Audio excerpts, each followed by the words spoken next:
Visakhas case. He was a landowner, it seems, at Pali-Putta, Patna. While he was living there he heard this. The island of Tambapurai, Sri Lanka, apparently, is adorned with a diadem of shrines and gleams with the yellow cloth, and there a man can sit or lie wherever he likes. There the climate is favorable, the abodes are favorable, the people are favorable, the Dharma to be heard is favorable, and all these favorable things are easily obtained there. Section 65. He made over his fortune to his wife and children and left his home with only a single ducat, kahapaoa, sewn into the hem of his garment. He stopped for 1 month on the sea coast in expectation of a ship. And meanwhile by his skill in trading he made 1,000 during the month by buying goods here and selling them there in lawful enterprise. Section 66. Eventually he came to the Great Monastery, Mahavihara, at Anuradha-pura, and there he asked for the going forth into homelessness. When he was being conducted to the chapter house, sìma, for the going forth ceremony, the purse containing the 1,000 pieces dropped out from under his belt. When asked, "What is that?" he replied, "It is 1,000 ducats, venerable sirs." They told him, "Lay follower, it is not possible to distribute them after the going forth. Distribute them now." Then he said, "Let none who have come to the scene of Visakhas going forth depart empty-handed." And opening the purse he strewed them over the chapter house yard, after which he received the going forth and the full admission. Section 67.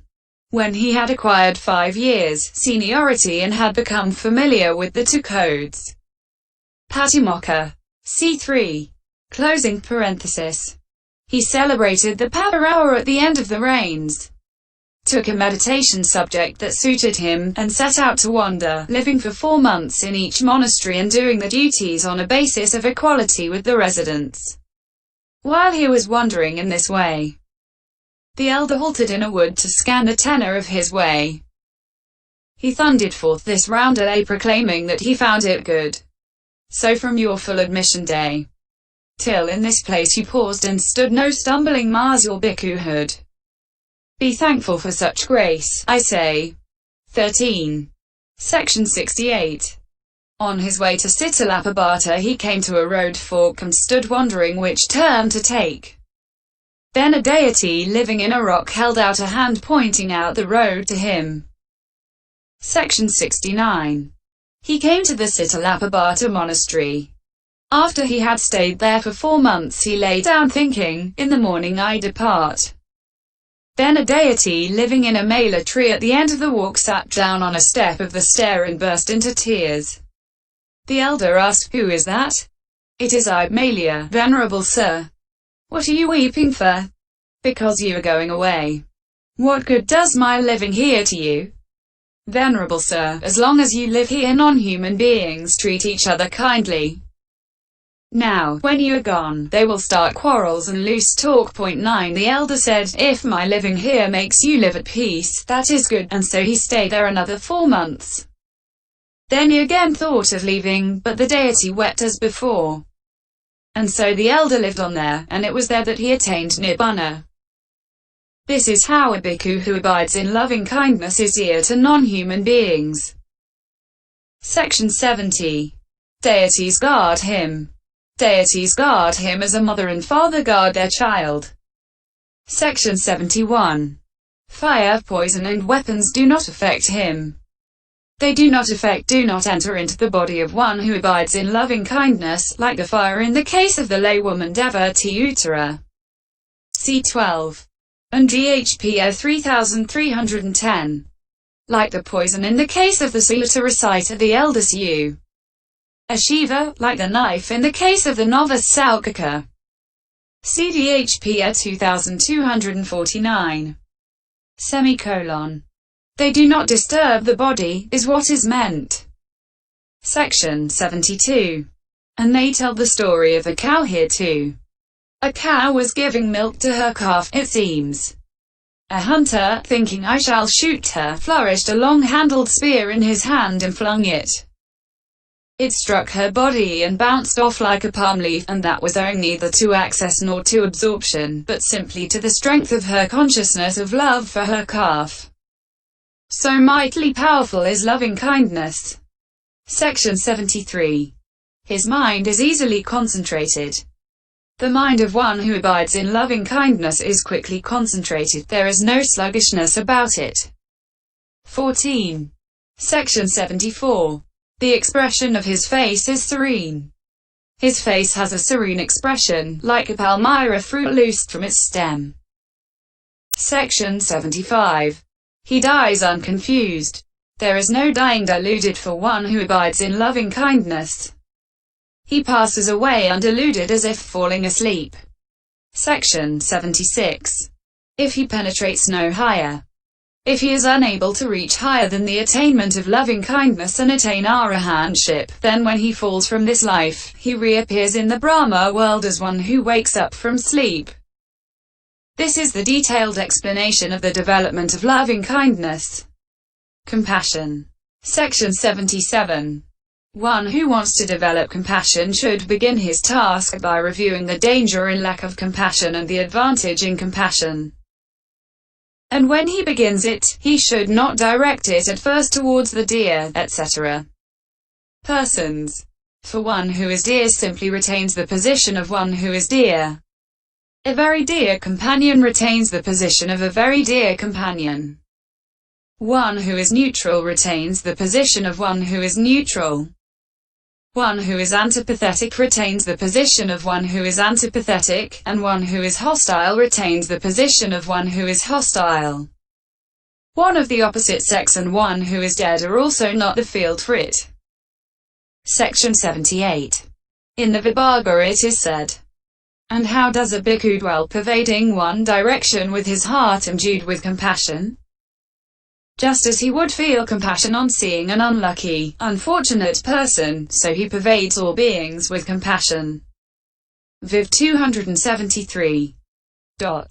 Therefore first of all, on seeing a wretched man, unlucky, unfortunate, in every way a fit object for compassion, unsightly, reduced to utter misery, with hands and feet cut off, sitting in the shelter for the helpless with a pot placed before him, with a mass of maggots oozing from his arms and legs, and moaning, compassion should be felt for him in this way. This being has indeed been reduced to misery. If only he could be freed from this suffering. But if he does not encounter such a person, then he can arouse compassion for an evil-doing person, even though he is happy, by comparing him to one about to be executed. How? Section 79. Suppose a robber has been caught with stolen goods, and in accordance with the king's command to execute him, the king's men bind him and lead him off to the place of execution, giving him 100 blows in sets of 4. Then people give him things to chew and eat, and also garlands and perfumes, unguents and betel leaves. Although 15 he goes along eating and enjoying these things as though he were happy and well off, still no one fancies that he is really happy and well off. On the contrary, people feel compassion for him, thinking, this poor wretch is now about to die. Every step he takes brings him nearer to the presence of death. So too a bhikkhu whose meditation subject is compassion should arouse compassion for an evil-doing person even if he is happy.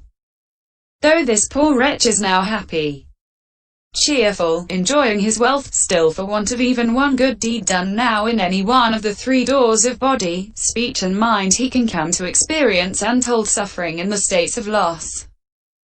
Section 80. Having aroused compassion for that person in that way, he should next arouse compassion for a dear person, next for a neutral person, and next for a hostile person, successively in the same way.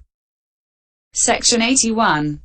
But if resentment towards the hostile person arises in the way already described, he should make it subside in the way described under loving kindness. -39. And here too, when someone has done profitable deeds and the meditator sees or hears that he has been overtaken by one of the kinds of ruin, beginning with ruin of health, relatives, property, etc., he deserves the meditator's compassion. and so he does too in any case, even with no such ruin. Thus in reality he is unhappy, because he is not exempt from the suffering of the round of becoming. And in the way already described, the meditator should break down the barriers between the four kinds of people, that is to say, himself, the dear person, the neutral person and the hostile person. Then cultivating that sign, developing it and repeatedly practicing it, he should increase the absorption by the triple and quadruple jhana in the way already stated under loving kindness. Section 82. But the order given in the Anuradha-pura commentary is that a hostile person should first be made the object of compassion. And when the mind has been made malleable with respect to him, next the unlucky person, next the dear person, and next oneself. That does not agree with the text, an unlucky, unfortunate person. Therefore he should begin the development, break down the barriers, and increase absorption only in the way stated here. Section 83. After that, the versatility consisting in the unspecified pervasion in 5 ways, the specified pervasion in 7 ways, and the directional pervasion in 10 ways, and the advantages described as he sleeps in comfort, etc., should be understood in the same way as given under loving kindness.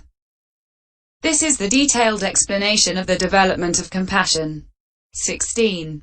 Gladness. Section 84.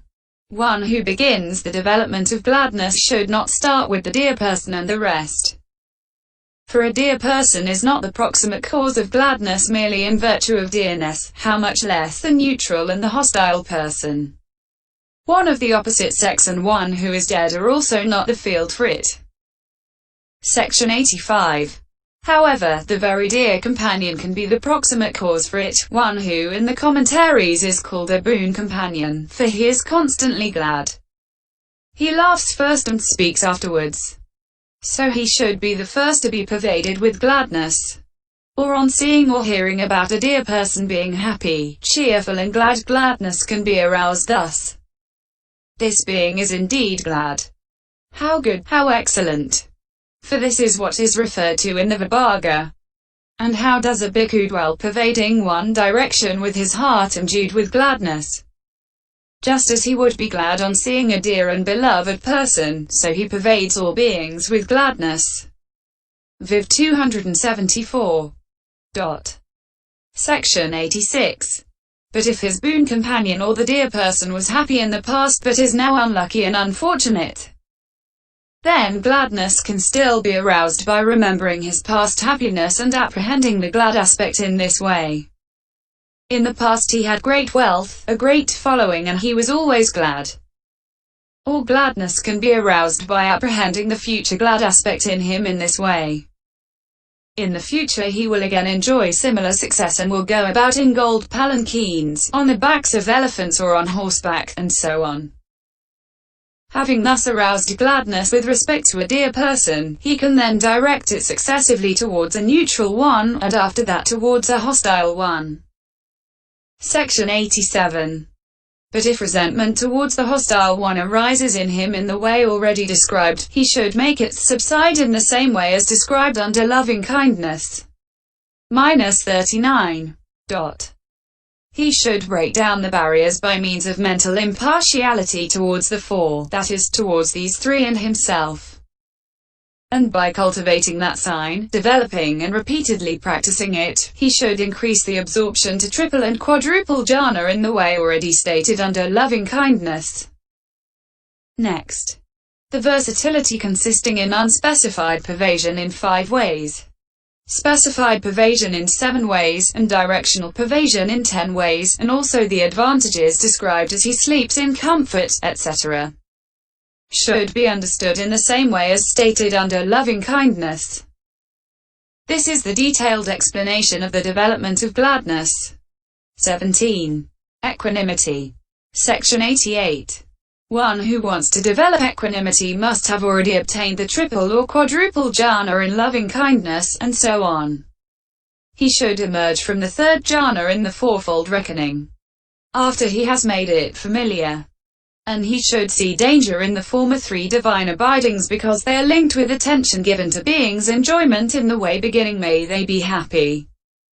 because resentment and approval are near, and because their association with joy is gross. And he should also see the advantage in equanimity because it is peaceful. Then he should arouse equanimity, upekkha, by looking on with equanimity, upekkhatva, at a person who is normally neutral. After that at a dear person, and the rest. For this is said. And how does a bhikkhu dwell pervading one direction with his heart imbued with equanimity? Just as he would feel equanimity on seeing a person who was neither beloved nor unloved, so he pervades all beings with equanimity. Viv 275. Section 89. Therefore he should arouse equanimity towards the neutral person in the way already stated. Then, through the neutral one, he should break down the barriers in each case between the three people, that is, the dear person, then their boon companion, and then the hostile one, and lastly himself. And he should cultivate that sign, develop and repeatedly practice it. Section 90. As he does so, the fourth jhana arises in him in the way described under the earth kahapaoa. But how then does this arise in one in whom the third jhana has already arisen on the basis of the earth kahapaoa, etc.? It does not. Why not? Because of the dissimilarity of the object. It arises only in one in whom the third jhana has arisen on the basis of loving kindness, etc. Because the object is similar. But after that, the versatility and the obtaining of advantages should be understood in the same way as described under loving kindness. This is the detailed explanation of the development of equanimity. General. Section 91. Now, having thus known these divine abidings told by the Divine One, Brahma, supremely wise, there is this general explanation too, concerning them that he should recognize. Meanings. Section 92. Now, as to the meaning firstly of loving kindness, compassion, gladness and equanimity. It fattens. Mejjhati. Thus it is loving kindness. Metta. It is solvent. Sìnyati. Is the meaning. Also, it comes about with respect to a friend. Mitta, 18, or it is behavior towards a friend, thus it is loving kindness, metta. When there is suffering in others, it causes karoti, good people's hearts to be moved.